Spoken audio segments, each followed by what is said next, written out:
A business that runs on the owner's memory, judgment, and presence every hour is not a business. It is a job with extra steps. A job where you cannot call in sick, where holidays require weeks of preparation and create weeks of catch-up, where every team member or contractor hits a ceiling defined by how much access they have to your thinking, where growth means more of you, not more of a system that scales.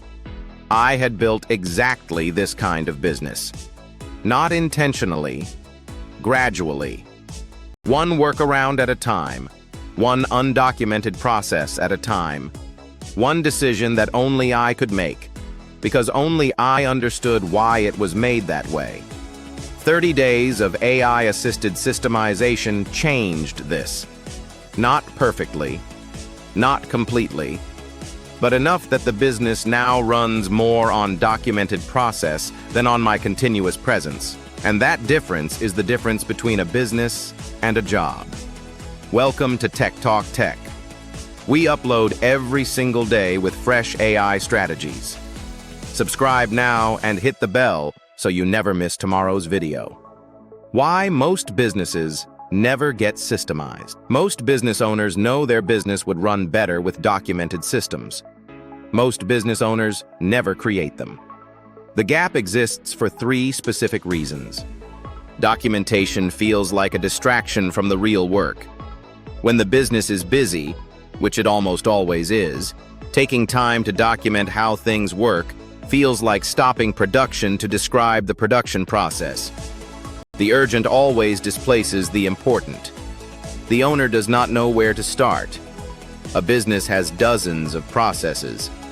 Which ones to document first, what level of detail is appropriate, and what format will actually get used by others. None of this is obvious without a clear framework. And the documentation that does get created is usually too long, too vague, or stored somewhere nobody can find. Documentation that is not used is not documentation. It is a comfort object. AI removes all 3 barriers when used correctly. Week 1. The process audit. The first week was entirely spent identifying every significant process in the business before documenting any of them. I gave Claude a description of my business, the services I deliver, the team members and contractors involved, the tools I use, and the types of work that happen every week. I asked Claude to help me generate a complete list of business processes, every repeated activity that required a decision, a skill, or a sequence of steps. Claude produced a list of 43 processes across 7 categories: client acquisition, client onboarding, service delivery, communication, financial management, content creation, team management. I reviewed the list and added 8 processes Claude had not identified, activities so embedded in my daily routine that I had not recognized them as processes at all. The audit produced 51 total processes. Then I prioritized. Ask Claude to help you rank your processes by 2 criteria: how frequently they happen and how much damage and error in that process causes. The processes that score highest on both criteria become your first documentation priorities. My top 10 processes covered approximately 70% of the decisions and errors that had caused problems in the previous year. Week 1 produced a clear, prioritized documentation plan. Week 2, documenting the core processes. Week 2 was documentation. And this is where AI made the most dramatic difference. For each priority process, I described to Claude what happened, in what order, who was involved, what decisions were made, and what done looked like. A brain dump rather than a structured explanation. Claude transformed every brain dump into a clean, structured process document with the same format. The process name and purpose. The trigger, what starts it. The steps, numbered, specific, written for someone doing them for the first time. The decision points, where judgment is required and what criteria guide it. The output, what the completed process produces. And the owner, who is responsible. 12 process documents written in week 2. each one taking approximately 45 minutes, 30 minutes of brain dump with Claude, and 15 minutes of review. The documentation that would have taken a full working week manually was completed in 2 focused afternoons. Week 3. Building the system. Home. Week 3 was creating a place where documentation actually lives and gets used.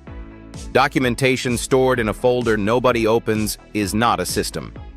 It is an archive. The system home needs to be findable, navigable, and regularly updated, or it will be ignored. I built a simple operations hub in Notion. One central page linking every process document organized by category. A search function allowing any team member to find a specific process in under 30 seconds. And a version date on every document so users know they are reading the current version. Ask Claude to write the introduction to your operations hub, a 1-page overview explaining what it is, how to use it, and why following documented processes matters. This sets the culture before anyone opens their first document. Week 4. Testing and handover. Week 4 was the real test. Could another person actually follow the documented processes without asking me for help? I asked a contractor who had not been involved in creating the documents to run 3 core processes using only the documentation. No questions to me, no clarifications, just the document. 2 processes ran without any issues. One process had a gap, a decision point where the document assumed knowledge the contractor did not have. I updated the document to include the missing context. 1 revision from 1 test. The test revealed something important. Most of my business's dependence on my presence was not because the work was genuinely complex. It was because the knowledge of how to do it had never been written down. Once written, the work could be handed to anyone competent. What changed? By the end of 30 days, the business had 51 documented processes, a central operations hub, and a tested handover for the 10 most critical activities. The practical change was immediate. Team members stopped asking me questions whose answers were now documented. Decisions that had previously required my judgment ran from the process document instead. I spent the first Friday afternoon in 2 years without a single task that only I could do. The business had not grown, but it had changed shape, from a structure requiring my continuous presence to one that ran on documented systems with me as the author rather than the engine. What process in your business right now exists only in your head? Drop it in the comments. I personally reply to every comment. If this gave you a clear system for finally getting your business out of your head, please give this video a thumbs up. Subscribe to Tech Talk Tech. We upload every single day. See you tomorrow.